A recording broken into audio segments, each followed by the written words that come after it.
दीपशिखा सिंह राजपूत और आप देख रहे हैं इंडिया न्यूज। 22 जिले 22 खबरों में आपका स्वागत है। मकर संक्रांति के मौके पर सीएम मनोहर लाल ने जगाधरी को गुरुकुल विद्यापीठ की सौगात दी है। सीएम ने पांवटा साहिब मार्ग जगाधरी में सम्राट मिहिर भोज गुरुकुल विद्यापीठ का शिलान्यास किया। इस अवसर पर हरियाणा के शिक्षा एवं वन मंत्री कंवरपाल गुर्जर और पूर्व केंद्रीय मंत्री और अंबाला के सांसद रतनलाल कटारिया भी मौजूद रहे। इस दौरान सीएम मनोहर लाल ने कहा कि संस्कारी शिक्षा होने के साथ व्यक्ति का शुद्ध होना जरूरी है और अगर शिक्षा के साथ संस्कार नहीं है तो अशुद्धियां रहती हैं और कमी आती है, व्यक्ति भ्रष्टाचार में लिप्त हो जाता है। ऐसे में शिक्षा के साथ संस्कार जरूरी है। प्रसन्नता का विषय है कि शिक्षा क्षेत्र के अंदर जो प्राइवेट संस्थाओं की रूप में संस्थाएं आगे बढ़ रही हैं, हमारी जो शिक्षा में प्रगति हो रही है उनमें बहुत बड़ा योगदान है उनका। तो आज मैं सम्राट मिहिर भोज नाम से जो गुरुकुल विद्यापीठ बनी है उनको शुभकामना देता हूँ, बधाई देता हूँ और शिक्षा क्षेत्र में इसी प्रकार से योगदान ये करते हैं। सर गुरुकुल का क्या फायदा रहेगा और आम शिक्षा जो लोग रहते हैं तो गुरुकुल से संस्कार क्या मिलेगा? देखिए, सब संस्थाओं के सामान्य शिक्षा के साथ साथ कुछ अन्य विशेष शिक्षा, संस्कार, नैतिक शिक्षा देने के कुछ अपने अपने प्रारूप रहते हैं। उसी में ये गुरुकुल शिक्षा है। तो गुरुकुल शिक्षा में सामान्य शिक्षा तो सब मिलेगी, साथ में हवन यज्ञ है, कोई योग की विद्या है या इस प्रकार से संस्कृत का जो पाठ्यक्रम है, ऐसे कुछ अलग प्रकार से करेंगे। बाकी इससे ज़्यादा विद्यापीठ के जो लोग हैं वो स्वयं बताएंगे। लेकिन क्योंकि मेरा जो संबंध गुरुकुलों से पहले से आया हुआ है, ये शिक्षा में नैतिक शिक्षा और संस्कारों की बात सामान्य शिक्षा के साथ साथ बहुत अधिक जोर देते हैं, जो कि आज की आवश्यकता है और करना चाहिए। कृषि मंत्री जेपी दलाल ने चुनाव वाले 5 राज्यों में भाजपा के बेहतर प्रदर्शन का दावा किया है और भाजपा छोड़ने वालों को स्वार्थी नेता करार दिया है। जेपी दलाल ने कहा है कि जब से मोदी पीएम बने हैं तब से दूसरे दल तरह तरह के दिखावे का माहौल बना रहे हैं। आपको बता दें कि शुक्रवार को कृषि मंत्री जेपी दलाल लोहारू हल्के के दौरे पर रहे और इस दौरान उन्होंने करीब 13 करोड़ रुपए की लागत से बनने वाली 4 सड़कों का शिलान्यास किया। साथ ही ग्रामीणों से रूबरू होते हुए उन्होंने सरकार की नीतियों से अवगत उनको कराया और लोगों की शिकायतें भी सुनी। समाधान के लिए भी अधिकारियों को दिशा निर्देश दिए। नरेंद्र मोदी जी देश के प्रधानमंत्री बने, जब से कांग्रेस से बाहर की कोई सत्ता सरकार स्पष्ट बहुमत की आई, तब से ही सत्ता में पहले रहे हुए लोग तरह तरह के षड्यंत्र करते हैं और जब भी चुनाव आता है तो वो ऐसा माहौल बनाने की कोशिश करते हैं कि हाँ ये मिल गया, एक हो गए, और ऐसा माहौल बनाते हैं कि जैसे जनता का आशीर्वाद उनको मिलेगा। भाजपा सीधे जनता के बीच में रहती है, जनता का आशीर्वाद लेते हैं। वो जोड़ तोड़ करके इलाकावाद, जातिवाद, क्षेत्रवाद या अलग अलग पार्टियों की मदद लेके सरकार बनाना चाहते हैं। हम सिर्फ जनता का आशीर्वाद सेवा करके बनाना चाहते हैं। मुझे भरोसा है कि आज देश के जनमानस का, देश के गरीब का, देश के कमज़ोर तबके का पूरा समर्थन मोदी जी की तरफ है, भाजपा की तरफ है। बहुत अच्छे रिजल्ट आएंगे और इन रिजल्ट आने के बाद में ये जो है कांग्रेस के अंदर फिर भगदड़ मचेगी, कांग्रेस टुकड़े टुकड़े हो जाएगी। इनेलो विधायक अभय चौटाला ने कहा कि किसानों ने सरकार को झुकाने के लिए मजबूर किया है और यहां आपको बता दें कि उन्होंने ये भी कहा कि अगर आगे भी आंदोलन हुआ तो किसानों के साथ वो हमेशा खड़े रहेंगे। यहां आपको बता दें कि नारनौंद में, हिसार में अभय चौटाला ने ये बड़ा बयान दिया और कहा कि आगे भी किसानों अगर आंदोलन होता है तो किसानों का साथ दूंगा, समर्थन दूंगा, आम जनता की आवाज़ उठाता रहूंगा। किसानों ने सरकार को झुकने के लिए मजबूर किया है और अगर आगे भी जरूरत पड़ती है किसानों को तो मैं उनके समर्थन में हमेशा खड़ा रहूंगा।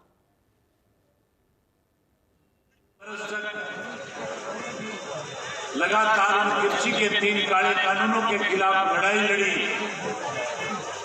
और जिस ढंग से आप लोगों ने पूरे देश और दुनिया में एक मैसेज दिया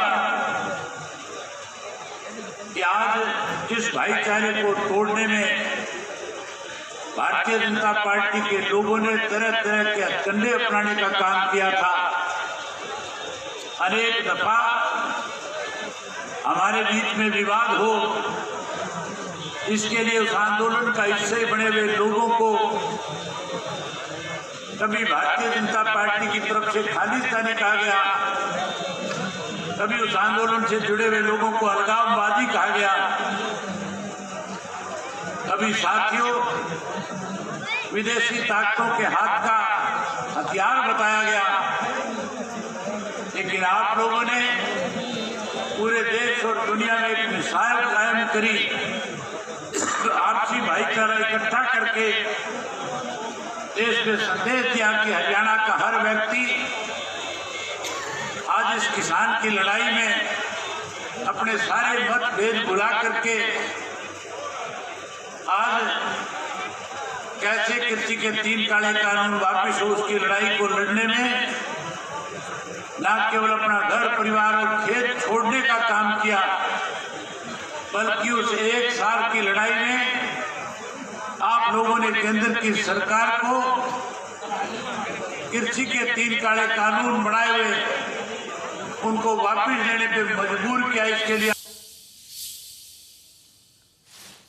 साइबर सिटी गुरुग्राम के सदर बाजार के व्यापारी सरकार के आदेशों की धज्जियां उड़ाते हुए नजर आ रहे हैं और इसके साथ ही बाजार में सैकड़ों की संख्या में लोग अभी भी खरीदारी कर रहे हैं। लेकिन गुरुग्राम प्रशासन या फिर गुरुग्राम पुलिस की तरफ से यहां पर एक भी अधिकारी या कर्मचारी या फिर पुलिस या जवान सदर बाजार में इन दुकानदारों के ऊपर कार्रवाई करता हुआ नहीं नजर आ रहा है। बढ़ते कोरोना मामलों को देखते हुए प्रदेश सरकार ने जो बाजार है उसको 6 बजे के पहले बंद करने की बात कही थी, लेकिन अब 6:15 का समय हो गया है। लेकिन अभी तक जो गुरुग्राम का सदर बाजार है, जो यहाँ भीड़ देखी जा रही है वो देखने से बनती है। सैकड़ों की संख्या में जो लोग हैं यहाँ जमा है, लेकिन जो दुकानें हैं अभी भी वो खुली हुई हैं। तो ऐसे में कहीं ना कहीं जिस तरीके से जिला प्रशासन की मैं बात करूँ या फिर राज्य सरकार की जो आदेश थे उसके कहीं ना कहीं उल्लंघन यहाँ दुकानदार करते नजर आ रहे हैं। तमाम जो दुकानें हैं वो अभी भी खुली हुई है और जो लोग हैं बाजार में लगातार बने हुए हैं। तो ऐसे में कहीं ना कहीं लोगों की ये लापरवाही बढ़ते हुए कोरोना के मामलों को कहीं ना कहीं निमंत्रण देती नजर आ रही है। जिस तरीके से जो भी आप दुकान देख रहे हैं, तमाम जो दुकानें हैं 6 बजे के बाद भी खुली हुई हैं। तो ऐसे में कहीं ना कहीं जिस तरीके से सख्ती के साथ इस आदेश की पालना की बात कही गई थी, गुरुग्राम के जो पुलिस के जवान हैं वो भी यहाँ नजर नहीं आ रहे हैं। लेकिन लगातार सरकार के द्वारा, जिला प्रशासन के द्वारा लोगों से अपील की जा रही थी कि वो अपनी दुकानों को 6 बजे बंद कर दें और इसके बाद जो नाइट कर्फ्यू है सुबह रात 11 बजे से सुबह 5 बजे तक वो लगातार बना रहे। लेकिन अभी जो दुकानदार है वो दुकान खुली हुई है, लेकिन कहीं ना कहीं वो उल्लंघन करते नजर आ रहे हैं। गुरुग्राम से संजय राठौर, इंडिया न्यूज। हरियाणा सरकार कोरोना से जान गंवाने वाले लोगों के परिजनों को 50,000 रुपए आर्थिक मदद के तौर पर दे रही है और इसके लिए परिजनों को सरल पोर्टल के जरिए आवेदन करना है। आवेदन के साथ मृत्यु प्रमाण पत्र और कोविड पॉजिटिविटी रिपोर्ट लगानी होगी। अंबाला डीसी के मुताबिक अभी तक अंबाला में कोविड से 511 लोगों की मौत हो चुकी है। सरल पोर्टल के जरिए अभी तक 87 आवेदन आए हैं, जिनमें से 4 को रिजेक्ट किया गया है। बाकी के 83 आगामी कार्रवाई के लिए ऊपरी विभाग के पास भेज दिए गए हैं। अंबाला में इस मामले में शिकायतों के समाधान के लिए जिला स्तर पर 2 शिकायत निवारण समितियों का गठन भी किया गया है। पीड़ित व्यक्ति अपनी शिकायत उपायुक्त और अतिरिक्त उपायुक्त कार्यालय में दे सकता है। कोविड के दौरान अंबाला में करीब 511 लोगों की डेथ हुई थी, जो हमारा डेटा है उसके हिसाब से। तो उसका डेटा हमने उनकी डिटेल्स लेके, जितने भी पेशेंट्स थे जो अंबाला के थे, तो उनकी डिटेल्स लेके हमने ऊपर भिजवा दी हैं। दूसरा, इसके साथ ही अगर किसी की डेथ हुई है कोविड के वजह से, तो वो सरल पोर्टल पे अप्लाई कर सकता है। तो उसके एप्लीकेशन प्रोसेस होके तो उसको 50,000 की सरकार की तरफ से आर्थिक मदद उसके परिजनों को की जा सकती है। अभी सरल पोर्टल के माध्यम से 87 लोगों ने अप्लाई करा था, जिसमें से 4 एप्लीकेशन रिजेक्ट हुई हैं और 83 एप्लीकेशन हमने आगे भिजवा दिए कार्रवाई के लिए। कैथल में तेजी से कोरोना के मामले बढ़ रहे हैं और इसको देखते हुए प्रशासन ने बाजारों और सार्वजनिक स्थानों पर बिना मास्क के घूम रहे लोगों के चालान काटने शुरू कर दिए हैं। देश व प्रदेश में कोरोना का कहर बदस्तूर जारी है। लगातार कोरोना संक्रमण के मामले सामने आते जा रहे हैं। कैथल में भी कल एक साथ 102 कोरोना संक्रमण के मामले सामने आए हैं, जिससे एक्टिव संख्या बढ़कर 330 जा पहुंची है। वहीं अब तक 14,74,434 लोगों को कोरोना वैक्सीन भी लगाई जा चुकी है। जिस तरह से लगातार प्रदेश में मामले कोरोना संक्रमण के बढ़ते जा रहे हैं, उसको लेकर कहीं ना कहीं लोग नेग्लिजेंसी बरत रहे हैं, लोग लगातार लापरवाही बरत रहे हैं। इस समय हम कैथल के बाजार में खड़े हैं, आप देख रहे हैं काफ़ी कम संख्या में लोग बिना मास्क के चल रहे हैं, मास्क नहीं लगा रहे, जिसको लेकर लगातार ये जो नेग्लिजेंसी बढ़ रही है उस कारण लगातार कोरोना संक्रमण के मामले सामने आते जा रहे हैं। मैं आपको आगे दिखाऊंगा, कैथल का ये बाजार है जहाँ पर आपको काफ़ी लोगों की भीड़ वो दिखाई देगी। दुकानों में भी आपको सामने दिखाई देंगे लोग, कहीं ना कहीं लोग मास्क का प्रयोग नहीं कर रहे। और लगातार जिला प्रशासन की तरफ से, कैथल उपायुक्त प्रदीप दहिया की तरफ से भी लोगों को यही इंस्ट्रक्शन दी जा रही है, हिदायत दी जा रही है कि मास्क जरूर लगाएं, क्योंकि कोरोना संक्रमण का जो कहर है वो कहीं ना कहीं लगातार बढ़ता जा रहा है। कोरोना संक्रमण के मामले लगातार कैथल में सामने आते जा रहे हैं, जिसको लेकर कहीं ना कहीं जिला प्रशासन द्वारा सख्त हिदायतें भी दी गई है। लोगों के मास्क के चलान भी किए जा चुके हैं, परंतु लोग बाज नहीं आ रहे।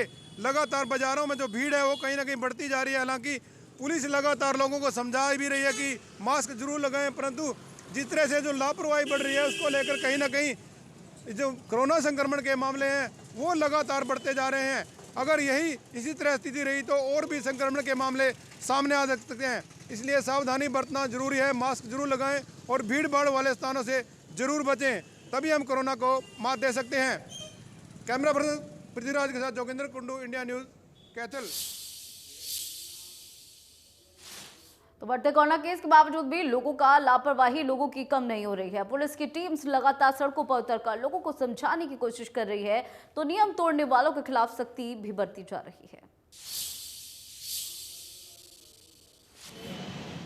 कोरोना के मामले लगातार फरीदाबाद में बढ़ते हुए दिखाई दे रहे हैं और ऐसे में जो लोगों की लापरवाही है वो भी एक बड़ी वजह बताई जा रही है। बाकायदा मार्केट में या इधर उधर जाने वाले लोग कई बार लापरवाही बरत रहे हैं, ना सोशल डिस्टेंसिंग अपना रहे हैं, ना ही मास्क पहनकर निकल रहे हैं। हम फिलहाल बल्लभगढ़ राष्ट्रीय राजमार्ग पर हैं और यहाँ पुलिस कर्मियों की तरफ से अब एक अभियान चलाया गया है। तमाम जो ऑटो चालक हैं जो लोग सवारी बिठाकर लेकर आ रहे हैं और बिना मास्क के अगर बिठा रहे हैं तो उनके यहाँ चालान भी किए जा रहे हैं और उनको मास्क लगाने के लिए भी कहा जा रहा है। और आप साफ तौर से देख सकते हैं कि ये तमाम पुलिसकर्मी यहाँ चालान के लिए भी खड़े हैं और बाकायदा लोगों को चेक कर रहे हैं कि आखिर मास्क क्यों नहीं पहन रहे हैं, जब इतनी बड़ी लापरवाही दिखाई दे रही है। और ऐसे में जो कोरोना का संक्रमण है वो फरीदाबाद में बढ़ता हुआ दिखाई दे रहा है। आप साफ तौर से मैं दिखाऊं, देखिए ये एक ऑटो आया है, लेकिन आप पीछे सवारी देख सकते हैं, तीनों मास्क नहीं लगाया है, किसी ने भी मास्क नहीं लगाया।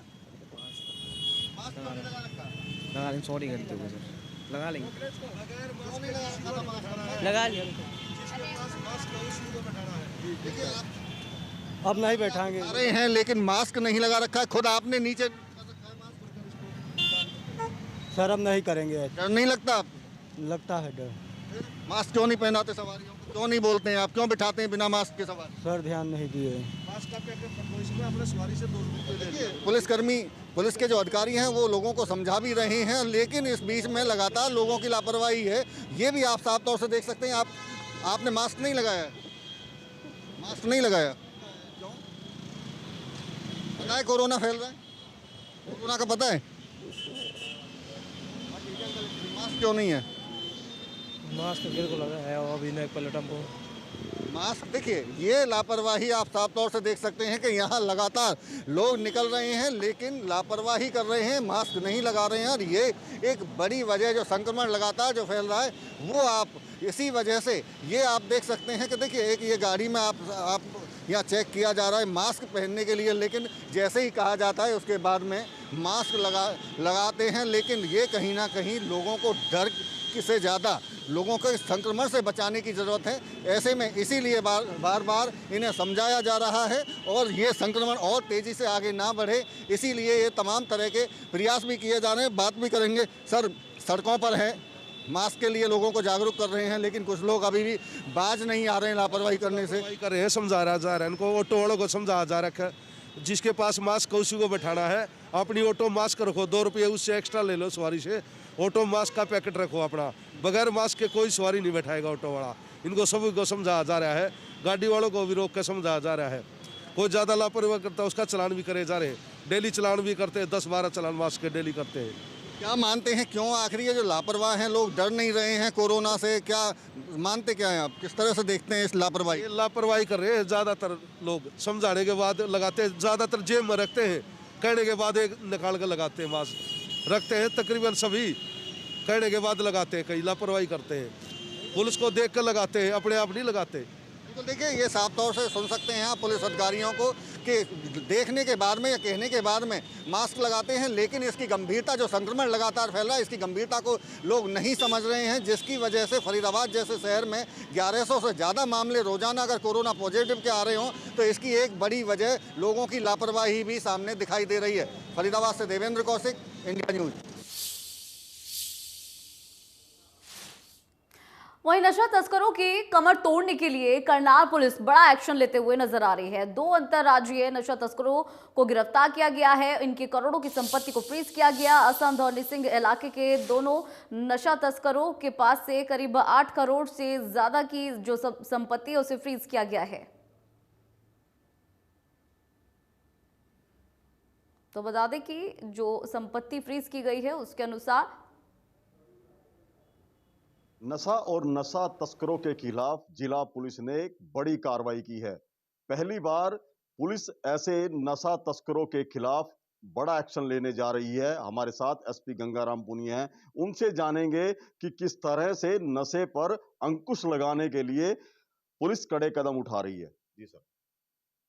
देखिए, एनडीपीएस एक्ट की धारा 68 के अनुसार ऐसे व्यक्ति जिनको एनडीपीएस एक्ट के तहत 10 साल से ज़्यादा की सज़ा हो रखी है या 10 साल से ज़्यादा जिसमें सज़ा है, ऐसे मामलों में अरेस्ट हो रखे हैं और इन्होंने इस नशे का तस्करी करके, नशा बेच करके लार्ज स्केल पे प्रॉपर्टीज़ बना रखी है या धन अर्जित कर रखा है, तो उसको जब्त करने का प्रावधान है, जिसके तहत एसएचओ ऐसी प्रॉपर्टीज़ को आइडेंटिफाई करके फ्रीज कर सकता है और उसके बाद मामला एनडीपीएस अथॉरिटी है नई दिल्ली में, उनको भेजा जाता है। वहाँ पर सुनवाई के उपरांत उनके द्वारा निर्णय दिया जाता है। तो इसी संबंध में कार्रवाई करते हुए एक थाना निसिंग के क्षेत्र से और थाना असंध के क्षेत्र से 2 व्यक्ति और उसके परिवार की टोटल जो संपत्ति है वो 7 करोड़ 72 लाख की वो फ्रीज की गई है और जो मामला है वो एनडीपीएस अथॉरिटी नई दिल्ली को भेज दिया गया है। तो आगामी इसमें क्या देखते हैं? देखिए, जो हमने जो हमारे एसएचओज हैं और जो सीआईए की टीम है, इन्होंने बड़ी मेहनत करी पिछले कुछ समय से और जितने भी इनकी प्रॉपर्टीज़ थी और जो हमें पता है लगा कि इन्होंने एनडीपीएस का तस्करी करके, जो ड्रग्स की तस्करी करके इस प्रकार से संपत्ति बना रखी है, उनको हमने आइडेंटिफाई किया। कंसर्न डिपार्टमेंट से रिकॉर्ड लेकर के एक फुल प्रूफ केस हमने अथॉरिटी के सामने सबमिट किया है। वहाँ पर सुनवाई के उपरांत उनके द्वारा निर्णय लिया जाएगा, लेकिन तब तक जो ये प्रॉपर्टीज़ है वो हमारे द्वारा फ्रीज कर दी गई है।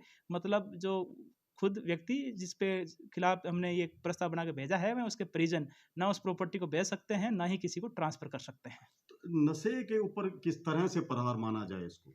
देखिए, डेफिनेटली निश्चित तौर पे ये बड़ी कार्रवाई हमारे जो दोनों थाना क्षेत्र में की गई है, जिसका एक्चुअल में एक अच्छा मैसेज भी जाएगा और जो व्यक्ति इस प्रकार से धन संपत्ति अर्जित कर रहे हैं उनके लिए भी एक ये मैसेज है कि जो भी अपनी जो कमाई करें वो अपने परिश्रम से, मेहनत से करें। इस प्रकार के अवैध गतिविधियों में संलिप्त ना हो। इससे न केवल खुद के बल्कि जो आसपास के समाज के जो लोग हैं उन पर भी बुरा प्रभाव पड़ता है।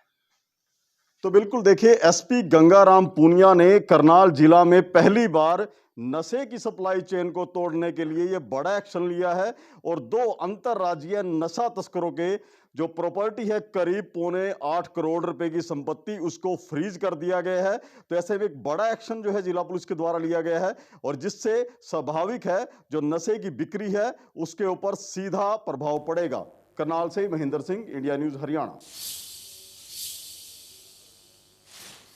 सरकारी हॉस्पिटल के डॉक्टर्स ने 14 जनवरी की हड़ताल को स्थगित कर दिया है। सरकार से डॉक्टर एसोसिएशन के पदाधिकारियों की मांगों को लेकर सहमति बनी और सरकार ने डॉक्टर्स की जो 3 मांगे हैं उनको पूरा करने का आश्वासन दिया।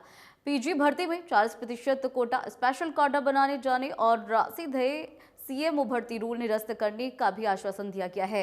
Haryana civil medical service association के राज्य प्रधान डॉक्टर जसबीर परमार ने सरकार को चेतावनी देते हुए कहा कि अगर सरकार ने निर्धारित समय पर मांगों को पूरा नहीं किया तो प्रदेश भर के डॉक्टर एक बार फिर से हड़ताल करेंगे।